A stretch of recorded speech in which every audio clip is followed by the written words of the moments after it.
The Inter-American Division celebrates its centennial anniversary in 2022 under the theme Celebrating His Province and Affirming Our Values, and prayer is just one of those values. The administrators of the Inter-American Division affirms this value with an initiative called 100 Days of Prayer, starting February 1st to May 11th, 2022. This initiative creates a spiritual environment to facilitate an explosion in church growth, education, and service to the community. It also provides support to all the initiatives of the Inter-American Division in 2022 and beyond. Spiritual reflections inspired by the Holy Spirit have been created for each day. These reflections consist of Bible-based gems, promises, and prayer emphasis. We urge families, churches, conferences, and unions to participate in this movement of intercessory prayer throughout the territory of the Inter-American Division. The reflections are available in English, Spanish, and French. Hi friends, are you wondering how to maintain or restore your health? Then wonder no more. Join me in registering for the Health and Happiness Studies presented on the B.E.R.T app, a free platform that provides you with secrets of maintaining or restoring your health. Let's get started. To register, click the link bovi.app/healthy and happy. Be sure to include your full name followed by an active email address. Then enter your telephone number starting with the area code. Choose a memorable password and then enter your address. Finally, click Submit to complete your registration. Now you have access during and after the pandemic to experience physical and spiritual wellness.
You might be asking, who are Seventh-day Adventists? Commonly known as Adventists, we are a Christian movement established in 1863. We have 28 fundamental beliefs and more than 20 million members.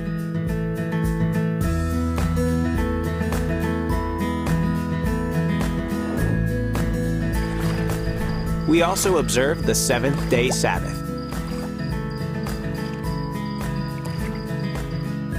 Worldwide, we have more than 162,000 congregations. We serve countless communities with our education institutions, with 2 million students.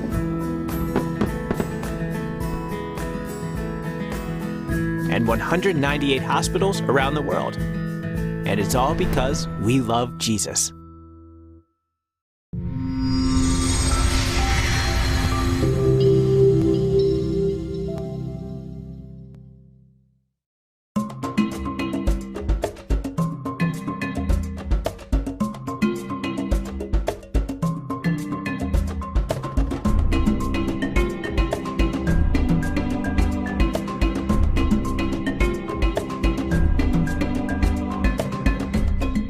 Good morning. Thank you for joining us for another episode of Defining Your Health. I'm your host, Tracy Lewis, and on set we have Mr. Leon Seguro. Mr. Leon, how are you feeling this morning? I'm good. All right. He is the EMT cardiac technician for B.E.R.T. All right. He has a host of other series and titles, so I'm going to ask him to introduce all these areas of expertise. I want to remind you, though, that today we're talking about CPR training. So this is a topic that it doesn't matter if your child is there, your son, your daughter, everybody. This is a family teaching moment, all right? So get them together. Share the link on our Facebook pages. If you're on YouTube, remember to subscribe to our channel, all right, so that you get a notification every time we go live. Mr. Leon, tell me, what does it mean to be an EMT cardiac technician? Emergency medical technician. Basically, it means that you've had advanced training in the cardiovascular system of the body. The cardiovascular system, which is the heart. Heart, okay. You are also, let me see, this is a long one. You are also a first aid CPR, AED, BLS, ACLS instructor. Correct. It does different stages of training that we do. The basic first aid on the CPR is low level for lay workers, family members, mothers, teachers, so on. And then the BLS is more equipped for nurses, doctors, ACLS, more doctors or RN nurses. Okay, so you're a pretty busy man. Somewhat. All right, well, we're glad to have you on set with us. You are also the fleet manager of the B.E.R.T ambulance? Correct. That's a big responsibility. That's the busy part. Tell me a little bit about B.E.R.T and the services that they offer. I mean, most people will have an idea already, but just refresh our memories. Okay, B.E.R.T got established in 1998. Okay. So we're on our 24th year. Next year will be our silver anniversary. So we've been going around for a while. B.E.R.T is the first pre-hospital EMS system that has ever been established in the country. So it is still cutting edge, and a lot of people are still learning and understanding what is the rules and regulation of an EMS system. Okay. It's not just the thought of you grab somebody, throw in at the back of a vehicle and bring them to the hospital. We are way beyond that. Much more than that. Lots of advanced care and so on is taking place in the back of the ambulance or even on scene. All right. So B.E.R.T has been around for a while. We got established through the Wagner Foundation, the Lions in Wisconsin, and the Rotary Club of Belize, alongside the Ministry of Health. We don't just do ground coverage, we also do air. We do ground coverage for the District of Belize, but we do air coverage for the entire country through Wings of Hope, which is now controlled by B.E.R.T. Tell me about the air coverage. I don't know, for some reason, I've never heard about this. Okay, so you have Toledo Community Hospital, you have Southern Regional at Stand Creek, you have Cayo, Corozal, Orange Walk. And sometimes the emergency may require a faster trip than an ambulance, because it does take a long time for them to drive to get to the point. And so they would use the plane that B.E.R.T has available for that. And we also have San Pedro and Kikaka that are big islands that do use a lot of the flights to get the patient in, because the boat is never a good option. Right, so you guys have your own pilot and everything? Yes, we have our own plane, our own pilot. Wow, that's so exciting, that's awesome. So there's any situation where you would use the plane within Belize city vicinity for no reason, no matter what the level of emergency is? No, because the plane, if we would have had a helicopter, which we were trying to get, that would have worked, especially for RTAs or road traffic accidents on the highways. But the plane, it needs a landing strip, so that would never happen. You would not be able to do that. Right. So that won't work. Okay, so we're talking about access and transportation and all of that, but access to what services, apart from emergencies where you have somebody choking, like what would you call B.E.R.T for? Why would I call B.E.R.T? For what situations and circumstances? Well, in reality, you would call B.E.R.T for any medical or trauma situation that you may have, especially if you're unaware of it. And once you call B.E.R.T, it is important. This is one of our problems that we have. People call the ambulance, like, I need an ambulance, send it to there, and their expectation is that's enough information. That is by far nowhere near the amount of information you need. And I must say this early, giving the dispatcher that information does not delay the response of the ambulance. Okay. Because some people think, well, if I'm talking to you, the ambulance is not coming. The person you're talking to will not be in the ambulance. Okay. They get the information, they know that they need to go to Crooked Tree. The ambulance left. They will continue to get information from you. So you don't have to be rushing on the phone because Correct. you feel like if I don't just hurry give you this information, they're not going to reach. Or they shortcut and don't give you all the information. Okay. Or they get angry and frustrated. It's like, why haven't you sent the ambulance? The ambulance is on the way, but Already. we need this information. The more info you give the dispatcher, two things happen. One, they will relay that to the crew coming to get you. And two, they might be able to tell you what interventions you could take to start saving life or help the person.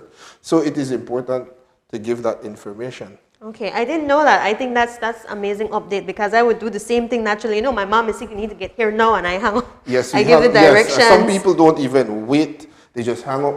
You don't get a callback number. Now the ambulance get to the address.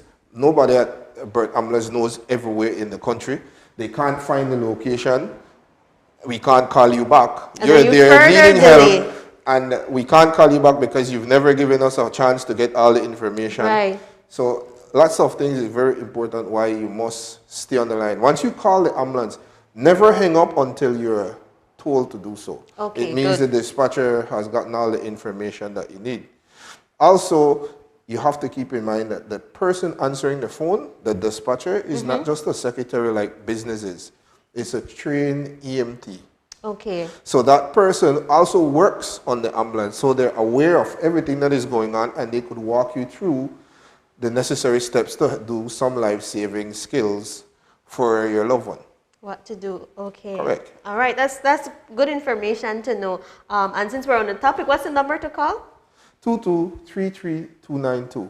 2233-292. So we have that on the screen for Yes. you. While we're on that, we are in the process with BTL to get a toll-free number. I was going to ask because it is pretty close, but I can't stick my neck and say when because that's way beyond my pay grade. But yes, I expect that to be cleared out by the end of this year, before the end of this year, that you'll have a toll-free number that you could call B.E.R.T at any time with or without credit. Yeah, because I imagine that sometimes you don't have enough credit and then you're calling, you don't get the callback number in, and then your credit finishes and then that's it. Right? So, all right, good. So what would I not call B.E.R.T for? Like what are some situations, have you ever had circumstances where you were called and it's really not something you could respond to? Okay, so I would not say not call B.E.R.T, but B.E.R.T may not respond. Okay. But they would advise you who to call or actually help you to get the right person. Because, for instance, you may call and say there's a robbery in process. The only emergency number you could think of is B.E.R.T. That would not be wise for the dispatcher to say, okay, that's not me, that's the police, and say bye. That dispatcher would probably still get the information and call the police and walk you through whatever security they may have on hand or whatever. Right. So it wouldn't say not call, but you might get point where the dispatcher might say, okay, well, this is not an emergency, or this is not something for us.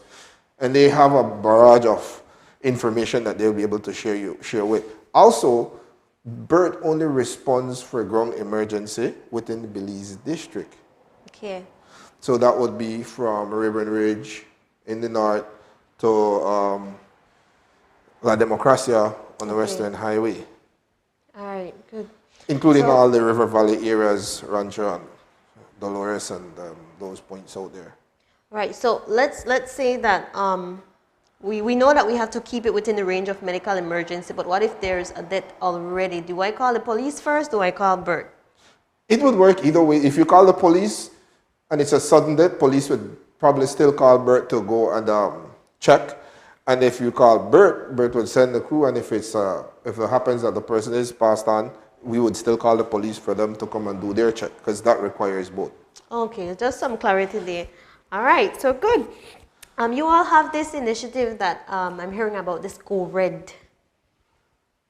it's a training session of sorts, because you also you respond, and that's a part of your services. But another important aspect of your services, one of the reasons you're here today, is training purposes, right? Correct. So you want to tell me a little bit about the training? Okay, well, B.E.R.T trains, we do a lot of training. We start from basic first aid. We combine basic first aid with CPR and AED. We do BLS, basic life support. That's Okay. an advanced training that mostly nurses, doctor, caregivers would be taking on. And then we go ACLS, advanced cardiovascular life support. And then we got PALS, pediatric life support. Pediatric life support, PALS. Yes, those are both advanced training. Those would be specifically for doctors and nurses. So these trainings, you request them, and then you pay a certain fee for the finance. How do you get? I want to do a training because I want to, I don't know, fix my resume. They haven't asked me at work yet to do anything, but I want to go in beforehand as an individual, not as a group. Like, how would I have access to some of these trainings? Okay, well, B.E.R.T has a Facebook page, and they post up training dates. We would do one of each of these training per month, except for the PALS, which would go maybe every 3 months or so, because it's a little bit slower. And you could sign on there as an individual. If it's a group for first aid, if it's a group of 8 or more, you could create your own time, space, date. Okay. If it's BLS and it's 5 or more, you could create your own time and space date. ACLS, 5 or more, you could create your own time, space, PALS as well. We work with you based on that once you got that number. Okay, So we could 5 and more. you. Yes. Basic first aid, we want 8. 8. Because of the financial feasibility and how much it would cost. Per person, I don't know if you want me to go into cost. I do know the prices. Well, I was just going to ask, because the ones that you host every other month, or when you set the date and you invite, the public to join, those are free? No. No? All of those are cost. Okay, so how much would I pay if you set the date? When is the next training like that? I don't know, because I'm not the one responsible. You're not sure yet, but when you have the next training, let's say in March, that the ones that you all do, and you invite the public, how much would I pay to? Basic first aid, CPR, AED, which I recommend for all lay workers. It could be broken down into basic first aid or CPR, AED, but you get a better deal because it's like 60 and 50. But if you do it together, you get it for 80. Oh. But that's a 2-day course. 2 days? 2 days. It lasts about 7 hours per day, from about 8 till about 3 or something like that. And it gives you all the details of pretty much cover anything: home emergency, layside, a little accident, and so on. And it also gives you the opportunity to do CPR for adult, kids, and infant. Okay, perfect. Using an AED. So if you had to, I don't know if you have this statistic right at the top of your head, but how many trainings do you think, or how many lives you've impacted through training for the year, would you say? Because you do all these trainings for schools as well. Is that correct? Yes. Glad you asked. We started what we call CPR in schools in 2018. Okay. And since then, we've trained more than 8,000 students, which would be the upper division for primary school and first through fourth form colleges. And we've done that across the country. I think the only district we haven't gotten to yet is Toledo and Stan Creek. But we've done Corozal, Orange Arc, Belize, Cayo, for sure. And we wanted to stretch. Unfortunately, COVID came along and kind of gave us that. We had that pause because of the social distance and the school was not in. But as soon as this is cleared up and school is back in motion, properly organized, we will be back training, because we believe the younger you get them, if we could get you 2 or 3 training of first aid or of CPR while you're going through school, by the time you're out of school and you're on the highway or anyway, you will be able to recognize and assist, and it will be saving lives. Now, talking about experience, we've done this for 2018, 19, and a small part of 2020. So that was only about 2.5 years into it. For school training. For school training. And we've had students that got that training that were able to save the life of one of their fellow students that were swimming and hit his head and passed out. And the student is alive along with all of the others. I'm surprised you even do that in primary school level. Like, I would think that they're not, I wouldn't say mature, but they're not as receptive, and how has that experience been in terms of the response from primary school students? I gotten a lot more response from the primary school students than the high school students. They were good, but the primary school students, that was a blast. I would teach them all day, every day. Yeah, they had fun, and they give it their best shot. Wow. While you have to constantly tell the high school student to push harder, they're like, don't care too much. Those little kids that couldn't push hard enough, but you could see they were pushing all they have. And knowing a 10-year-old or a 9-year-old at home starting CPR on one of their loved ones to save their life, that would be an overwhelming event.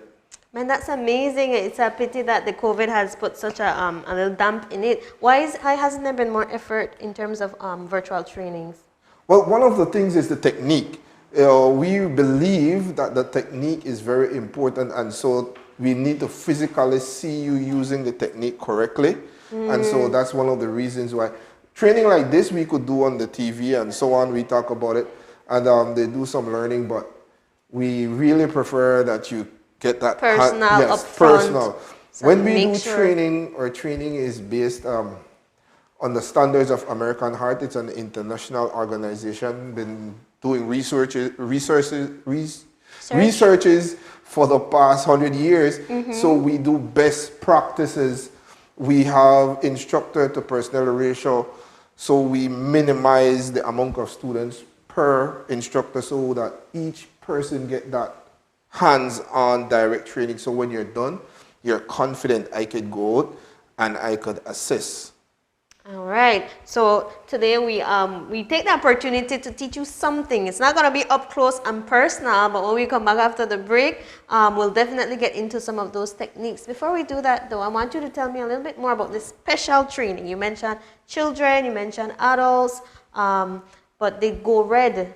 What is that about? Okay, for the month of February, the Go Red initiative is focusing on the health of women across the world. This is something that American Heart has been doing for years. We wanted to take it up a few years ago, but COVID, but now we decided no matter what, we're going to do it. So for the month of February, especially on February 14th, on February 4th, we're asking everybody to use red. Wear red in honor of women health. All right. I think it's important that women, I wouldn't say the head of the home, but they do a lot of the nurturing. Most of them are stay-at-home moms, so it's an amazing initiative that you all thought about giving them that special, because usually, if you're being realistic, women don't have as much time to just go out and take 2 days to do these trainings when you set the date. So I think recognizing that you have to make some adjustment to provide special training for them, I think that's amazing, and I'm looking forward to hear some of the responses. Okay, well, one of the things is you set the date. The 2 days doesn't have to be consecutive. Okay. So we could say this Monday and next week Monday, and All that right. would be fine. So you could work around someone that could stay at home at that time. But it is important as parent. A lot of parents don't realize how many times you have kids choking and you have no clue what to do. One of the worst things that happen in your life is an emergency in front of you and you don't know what to do. Yeah. We're going to give you some of the skills for you to be able to learn how to do or what to do. And sometimes you do something and it's the wrong technique and you make it worse. The first thing that comes to your mind, your first instinct and impulse is maybe not the best thing to have done. So True. The training is important. Yes, and it gives you that confidence. Have you had to respond to a lot of those cases, like choking? What does a usual day at B.E.R.T look like? Like, walk me through the day. What? A usual day at B.E.R.T could be very interesting. It could vary from showing up at work, take off your shoe, get in the sofa and fall asleep for the rest of the day and go home. That would be the perfect day. Why? Because if nobody needs your help, it means nobody have any problem. That is not a bad thing. Okay. But it could also mean that before you reach to work, you're being called in. Where are you? Because if you could come in a little bit earlier, we need your help. Or you meet the accident or something on your way to work. It happened to me before because I live on the highway. And it's like, guys, might as well you send the ambulance, send the medic that could drive. I'll take over when they get here because I'm already here and it's already starting. So that's how it could be. A good day of working would be when you have incidents where you could actually make a difference. By the time you get there and start doing your thing, and you're taking them to the hospital, or sometimes you don't even have to take them to the hospital. Like, okay, I got this under control, your sugar is balanced, everything is good now, go have some breakfast and you should be fine. If there's any other problem, call you back. Those are good days for work. You feel like, yes, I am accomplishing some things. And then it could be bad where you go to work and when you get the call and you get to the scene, you immediately realize, oh man, the injury that the person may have sustained is not compatible with life. It already tells you, unfortunately, it doesn't matter what you do. There is no chance for this person except God choose to intervene. Wow, that's a lot. And it brings to mind, like, do you offer services for your team? Because how many of you work on the team? Two? Yes. All right. It's a tough challenge because it's only 2 of you doing what normally 6 to 8 persons do in the ER. Yeah, it must be overwhelming experiencing, coming on the scene and realizing there's nothing you can do. Is there an opportunity for you guys to get counseling or any type of mental health? Most definitely.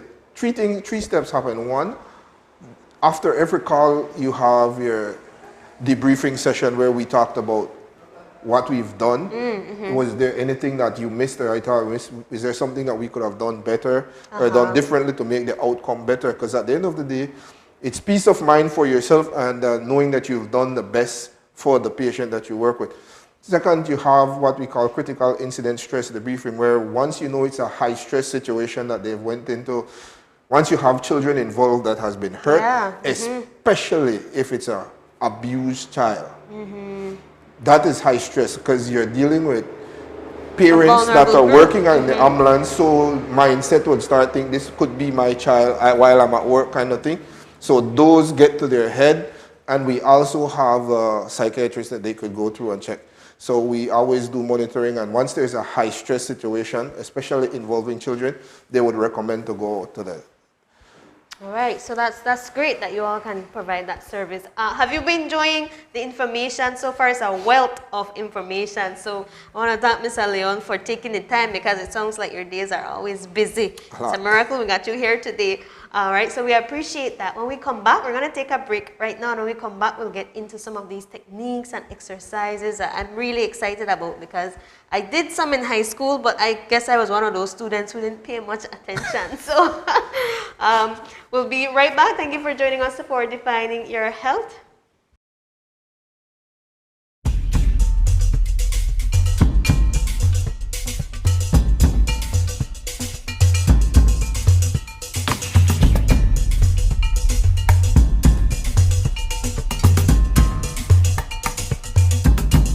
Welcome to the Inter-American Division, a territory of lush beauty where the diversity of God's creation is clearly demonstrated. More than 280 million people live in the Inter-American Territory, a region of the world that extends from Mexico in the north to Colombia, Venezuela, and French Guiana in the south. This region of nearly 40 countries and hundreds of islands features mountains, volcanoes, beaches, forests, jungles, and deserts. It is home to 3.7 million Seventh-day Adventists.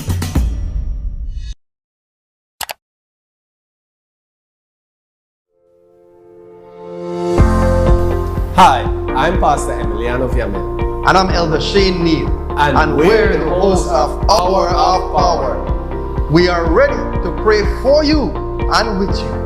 Prayer is the key that unlocks heaven's door.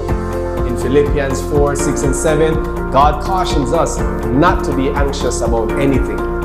Instead, in every situation, by prayer and petition, with thanksgiving, present your requests to God. And the peace of God, which transcends all understanding, will guard your hearts and your minds in Christ Jesus. Join us every Thursday night at 6 p.m. on our Facebook and YouTube pages, as well as Channel 98 on Central Cable TV, to experience this peace that passeth all understanding. You can join our global prayer family by praying that God continues to lead and bless this ministry. By becoming a faithful viewer and inviting your friends and family to like and share our programs. With your kind donations as well as your generous financial contributions. Contact us at 501-613-9351 or send us an email at atn@cbn.belizeunion.org. We are located at 10 3/4 miles Northern Highway at the Tubal Trade and Vocational Institute. Thank you for being a part of the ATN ministry. And we pray God's richest blessings upon you and your family.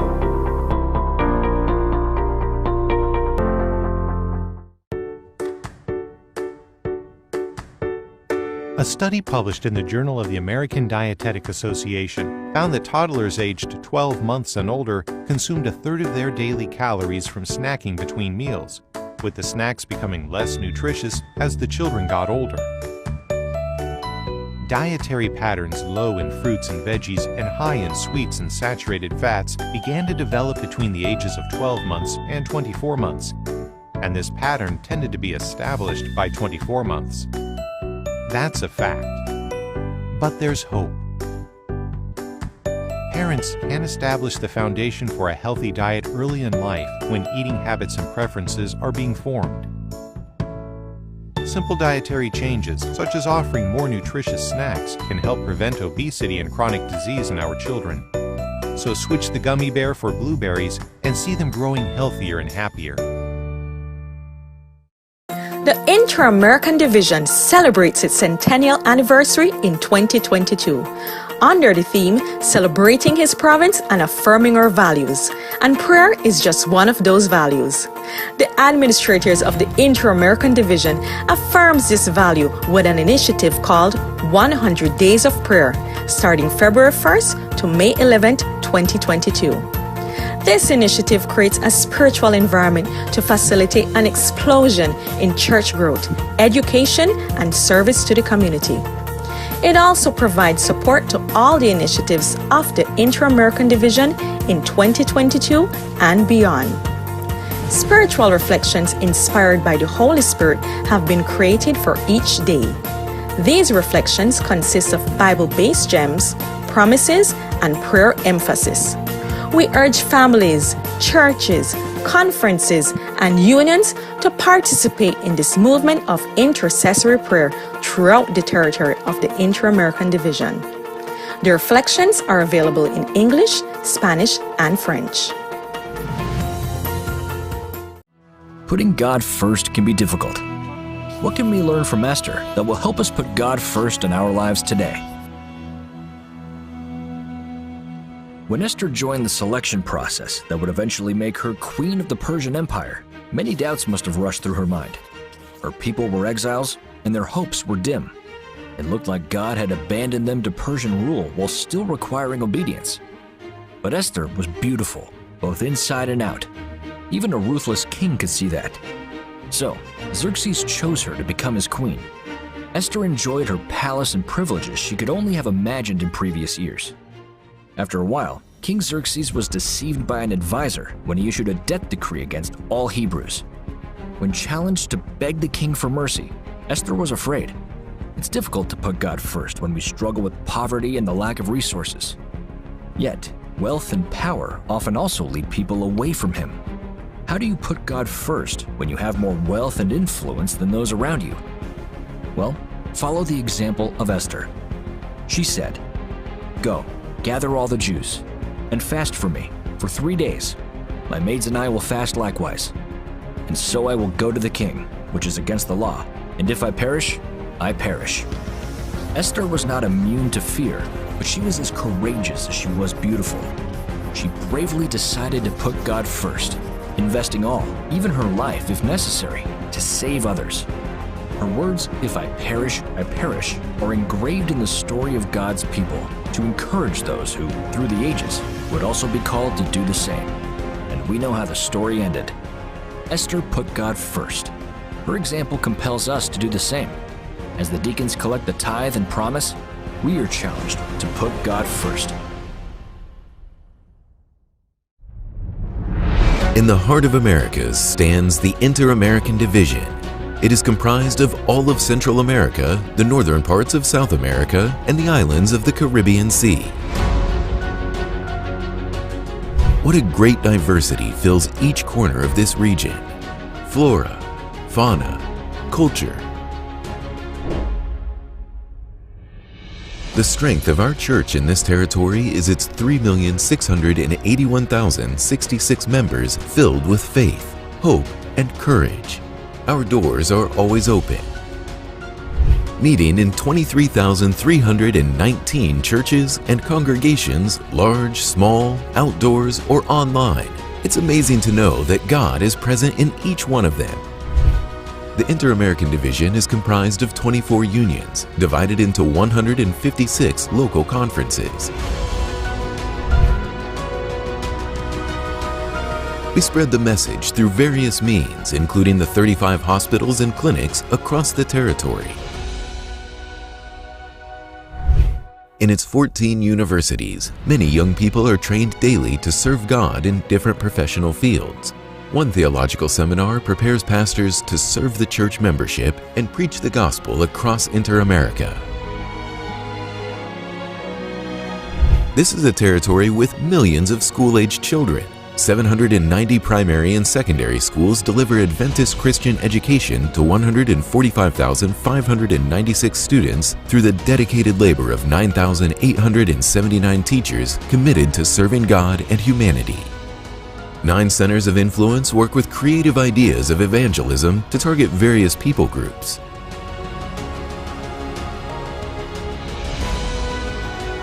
The gospel also travels by air and the internet. Messages of hope are shared 24/7 through television programs produced in 3 languages and through broadcast by more than 90 radio stations. The Inter-American Division is this and more. Every day, our church works to preach the gospel to more than 307 million residents across its territory.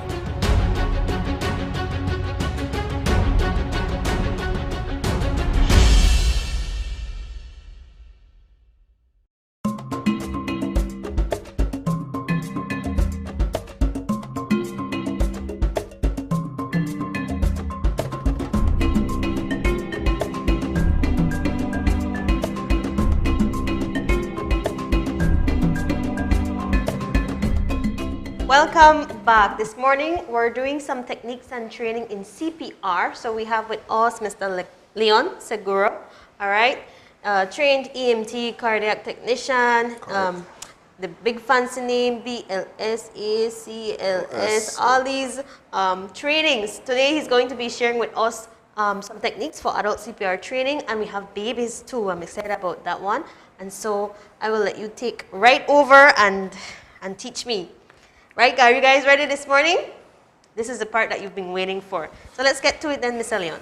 All right, I hope you guys are excited because this is going to be interesting. It's going to be moving a little bit fast, so you try and stay focused, try and stay with me. I'll try my best to repeat everything, and at the same time, I'll have Miss Tracy here doing it after I've demonstrated, so you'll be able to follow along with me, or watch me and then follow along with her, so you get 2 chances of seeing it, and then we go from there. Well, first things first, let's walk through this.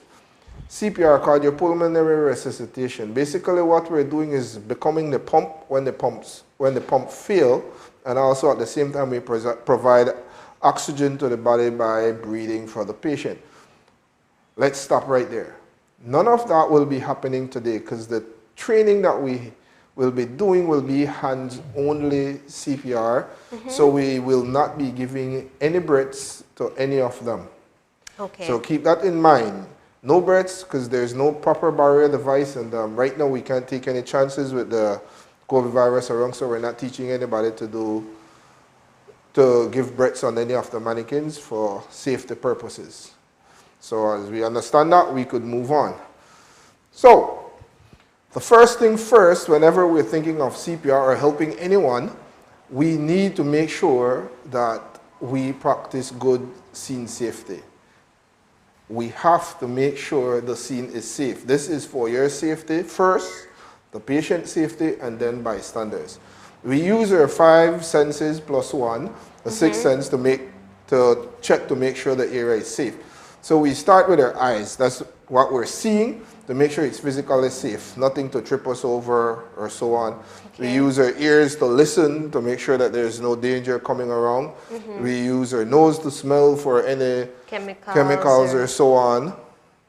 We use our voice to make sure we physically clear what needs to be clear, getting people out of the way, because trust me, most of the time people is your biggest problem when it comes to scene safety. And we also use what we call common sense, intuition, sixth sense. If something is telling you that something is just not right, more than likely, something is just not right. Always remember, don't become a victim. Injured or dead EMT, first aider, CPR person, BLS, cannot help anyone. They would require help themselves. So you have to be safe to be able to help with this. So we will get right into it now after we recognize scene safety. Right. So we'll run through the adult quickly. We've already done a session on adult here on ATN. So we'll run through it quickly and then we'll focus more on the baby, because a lot of housewives are at home, and since we're already in the month of February working on this, we want to help them to be able to help their family, which more than likely is going to be the young children at home. The rest will be at school, so the school teachers need to learn as well. So CPR will be doing hands only. We need to recognize whether or not a person needs help. So how do we do this? We get into a situation where we see the person is down. We check for responsiveness. We do this by tapping on the shoulders, facing the person so you can see.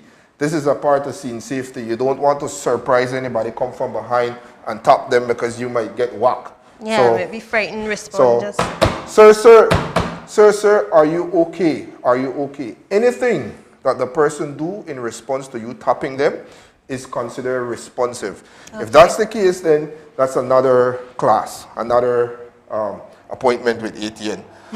That's another class. So yes, if they respond, that's another appointment with ATN. But when you do this, you get nothing, not a blink of the eye, no groan, no more, nothing. That person is then considered unresponsive. What do you do then? You look at the person, and if you can see that the person is not breathing or not breathing normally, you need to act. How do you check for breathing? Because I watch TV, so I know you put your hands here, but I don't know if that works. Well, you could, like I say, you use your sense, so you could feel, but you look for the chest rise and fall. The best way is to get level. And again, we say normal breathing. So you have to be able to see it go up and down, up and down. You don't want to see a up and a stop for a long time, or a down and a stop for a long time. That's not normal. That's not how people breathe. So if you don't see that, you need to act. What do? Yell for help. Okay. Yell for help. Let me hear you yell for help. Help! All right. So if you guys are up here working in this studio and boom, and you're yelling for help, do you think the neighbors outside could hear you? That's the mindset that you have to have when you're yelling for help. You need to figure out or think of where the help would come from and yell hard enough that they'll be able to hear and know that something is wrong. Try not to panic then. Okay? So you yell for help and then you start your compressions.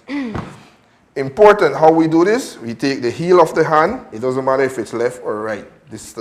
Any one will work. And you place the other one on top. You find the center of the chest on the lower half of the breastbone for an adult. And you get there, up. Place your hands right there.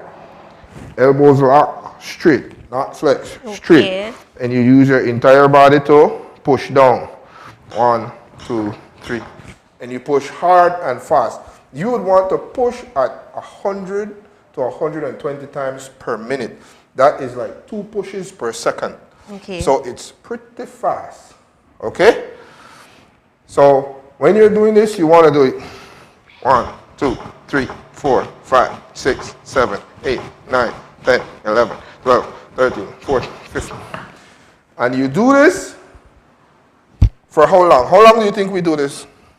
I guess a minute, because you said two pump per minute, so then I have to be measuring how much I'm doing for the minute. Okay, no. So when you're doing hands-only CPR, you just continuously do compressions. And that's why I tell you start by yelling for help first. Because if not, and you start, you can't stop to go look for help. Oh, man. So you make sure you get the help coming before you start. If you were in a situation where you were alone, you would take out your cell phone, put it on speaker, call B.E.R.T 2233292, and then they will help you and you continue CPR. You know the ambulance is coming, they'll be able to tell you, you'll be able to communicate with them while doing CPR, and the dispatcher will be able to walk you through any other procedures that he or she may want you to follow. And I said a minute. So we'll be doing this CPR until other help come to take over or until you are physically unable to do so. In reality, that wouldn't be too long for the average person. Like about 5 minutes? 5-10 minutes and you're spent. Now, this table might not be the perfect height for you.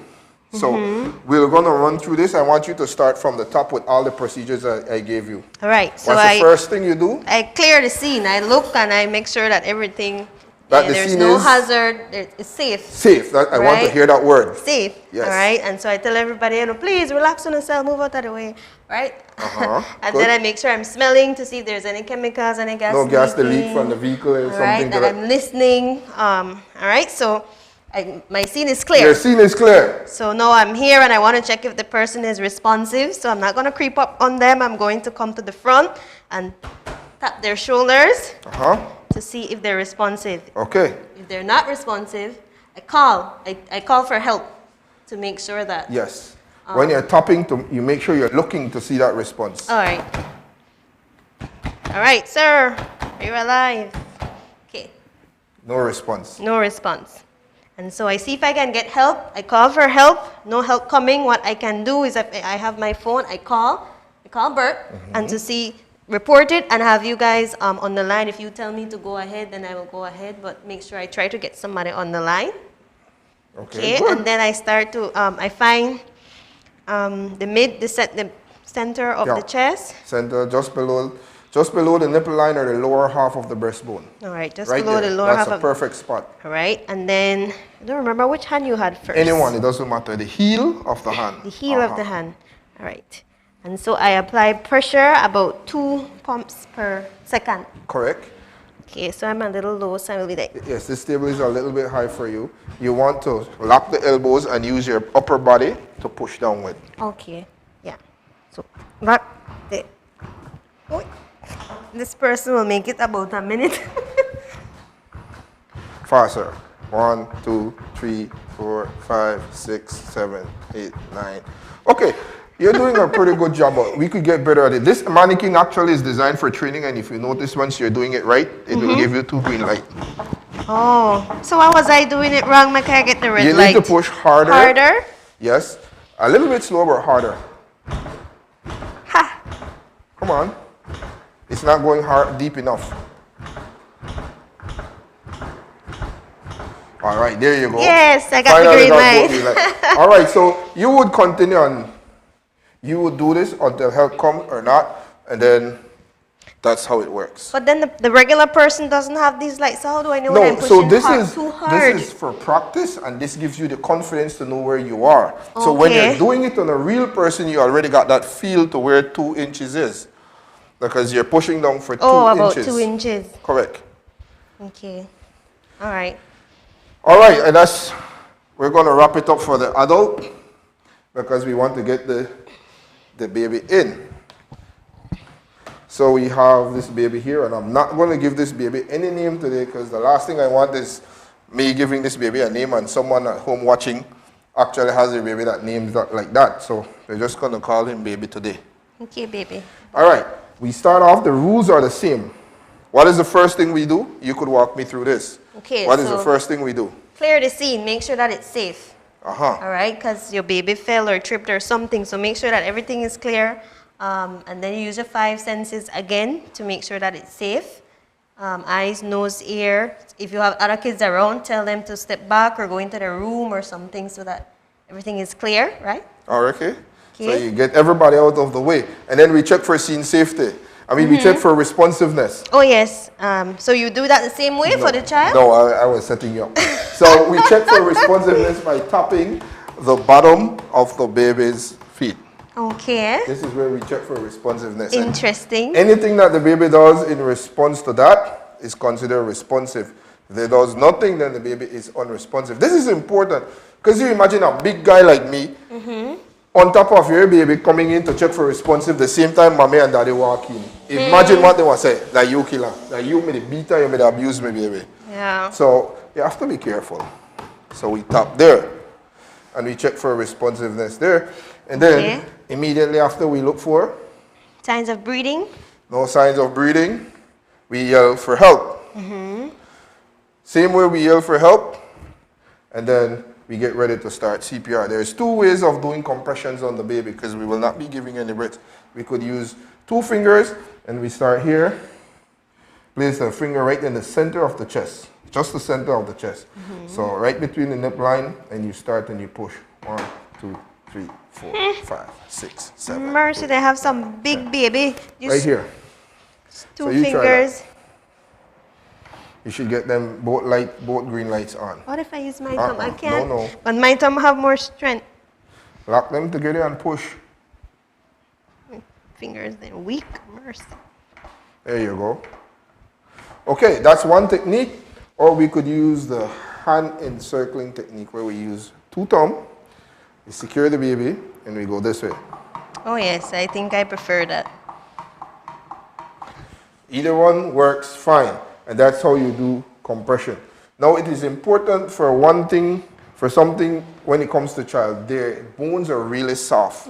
So if you just keep doing this, they will get flat and the compression would not be of any good. So for you, you always want to make sure that you get proper recoil. That's having the chest to come back up. And that's natural. You're going to feel that happening. Yes, because if not, you would not be doing effective CPR. And again, we wouldn't be giving the baby any breath. We'll be just doing this. And then let me try. Okay, start from the top. Our time is escaping us, so I want to. Start from the top. All right. And then I need to get choking in real quick. Correct. So I need to clear the scene, and then I check if the baby is responsive. Tap, tap, wake up, little baby. All right. Check for breathing. No breathing. So I call for help, and I make sure that help is on the way. And then I don't like this technique because my hands aren't strong enough. So I will turn the baby. Turn the baby. In my direction. Correct. And then I will put my thumbs in the middle here. Right in the center, and you push down harder and faster. There you go. Yes, I must. What does orange light mean? A little bit too fast. Oh, okay. They don't stop. You just slow down. Okay, as soon as I stop red light. Okay, I'm moving too fast. Yes, but you shouldn't stop. Slow down. Faster, faster, faster. I'm killing the baby. Poor baby. There you go. There we go. You got it. All right. All right. So that's pretty much what you would do on the help come. Always make sure you get B.E.R.T on the line or so on. All right, let's run through choking quickly. So you have your baby, Chantal, and your baby is laughing and talking and never realized that. You went quiet. They took a bead right out of your hair and put it in the mouth. And Why did boom, you do that? baby choke. Okay. So he's choking now. What do I do? Exactly. You don't know what to do. But you happen to have a medic sitting right beside you. All right, so help! What happened? My baby is choking and I don't know what to do. Can I see? Yes, please. Okay, so I can clearly see the baby is choking. So what is the first thing that I would do? Take the baby and I secure the head and the leg. Always remember, a choking baby will be kicking. So I have to secure and I do 5 back slaps. Fast. 5 back slaps. 1, 2, 3, 4, 5. I secure the head because the baby head is big and always be bouncing around. And then we do 5 chest strokes. 1, 2, 3, 4, 5. We check to see if we can see the object. If we can see it, we remove it. If we can't see it, don't touch or don't try to. And we just keep doing this. Slap. 1, 2, 3, 4, 5. Flip. 1, 2, 3, 4, 5. Check. 1, 2, 3, 4, 5. And we do this until the baby goes limp, unresponsive. If that's the case, then we put the baby back on a hard, flat surface and we start CPR. And we keep doing that and we check every so often just to see if you can see the object. If you can, you remove it. If you can't, you just continue doing it. Even though whatever they're choking on still is in their throat, you just keep still doing the CPR? Of course, you still keep doing CPR because if you stop, that means you've given up and there's nothing else that could be done. You don't provide any like guidance in how to not make me panic. This is my baby and it's, you know, my baby is choking. Like, how do I stay calm enough? Like, what do I think about? Absolutely no idea what I could tell a parents that is watching their kid choking and dying in front of them. That would make them calm. No, yes. That will not work. So. All right. So our time has completely escaped us. We didn't even get to. You didn't tell me what this device is for. But our time has just escaped us. So you want to, all right, you want to tell me just before we leave in the last 2 minutes, what would I use this equipment for? This is an assistance while doing CPR, automated external defibrillator. You go to the hospital, you see on movie where they have that clear. Okay, this machine does all of that pretty much on its own. And it's simple. All you do is turn it on, listen to the instructions, follow the instructions, and you'll be fine. You don't need any knowledge of what is going on in the heart. The machine recognizes the rhythm and will advise you based on what it finds when you put it on. So we just remove clothing from the patient's chest. Okay, so let's use the adult. Open packet and apply pads onto patient's bare skin. We open the AED apply pockets. pads as shown in the pictures. On the pictures, you could clearly see Open it shows packet exactly and apply where pads onto they patient's need bare to be. skin. And then you Apply just pads as place shown them in the pictures. in the right spot. Press pads firmly on skin. Press pads firmly. Do not touch the patient. Analyzing heart rhythm. You're the eyes for the machine. It says clear, you clear. Do not touch Nobody the touch patient. the patient. Analyzing heart rhythm. Shock advised. Okay, so the machine Do recognizes not touch the have a patient. shockable rhythm. The machine Press the will flashing shock pre-charge button. itself to the proper shocking dosage. Press the shock button Lights now. up. Everybody clear. Press Shocking the shock now. button. Shock delivered. That Begin CPR. and then it will count for you. You'd never make the shock noise though. And then you follow with the CPR. And that's how the AED works. All Quick right. look at the AED again. This is an amazing piece of equipment. Yes, you notice it has both pictures for adult and for the child. child. So you use this machine for adult or child, no problem. Okay. Well, Mr. Leon, you know there's a part 3 because you said there's another class because I checked and Papa, he's responsive. So what do I do? And so I'm going to have to invite you back for part 3. Perfect, no problem. This has been a wonderful experience. I have a lot of hand strength training to do because I can't even apply the baby pressure with the 2 index finger, all right? But I hope you enjoyed it, that you learned something about a choking baby. I know most of us have our own techniques, but I remembered about the kicking. So if you have any questions, remember you can leave those questions in the comments and we'll get right back to you. And then we can invite Mr. Leon again for another session, all right? Thank you for joining us on Defining Your Health. We hope you had a wonderful time learning, you know, and defining your health, how you are going to be able to take care of not only your body, but others around you.